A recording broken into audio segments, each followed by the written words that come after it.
তারপর হচ্ছে কি মেন ভাব থাকে, এটা সাধারণ নিয়ম, এটা কিছু নেই, একটা ভাব থাকতেই হবে, নাহলে হবে না বাক্য। মেন ভাব মানে ফাইনাইট ভাব, ফাইনাইট ভাব থাকতে হবে একটা, ফাইনাইট ভাব ছাড়া তোমার হবে না।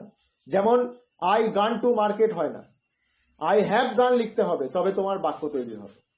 আই গো টু মার্কেট লিখতে হবে, তবে তোমার বাক্য তৈরি হবে। কিন্তু আই গোয়িং টু মার্কেট হয় না, অনেক জনাই ভুল করে লেখে এটা, গোয়িং টু, এটা হচ্ছে ভুল। যে বাক্য তৈরি করতে গেলে কি করতে হবে আমাকে, না একটা অক্সিলারি ভার্ব আমাকে, একটা তোমার মেন ভার্ব আমাকে লাগাতে হবে। আর লাস্টের পার্টটা হচ্ছে কি অবজেক্ট। অবজেক্ট হচ্ছে বাক্য সম্পর্কে, মানে সাবজেক্ট সম্পর্কে যেটা স্বীকার বা অস্বীকার করা থাকে, সেটা হচ্ছে অবজেক্ট। আমাদেরকে যদি সাবজেক্ট প্রেডিকেট হিসেবে ধরতে হয়, তাহলে একটা হচ্ছে খুব বুদ্ধিমান ব্রেন আছে, মানে বুদ্ধিমান একটা উক্তি আছে, যেটা তোমার হচ্ছে যে গ্রামারে বইতে লেখা নেই। আমাকে ধরে নিতে হবে কি, যে সাবজেক্টের পরের অংশটাই হচ্ছে প্রেডিকেট। এটা 5 আর 6 এর পরে যে সাবজেক্ট আর প্রেডিকেট খুঁজে বার করো।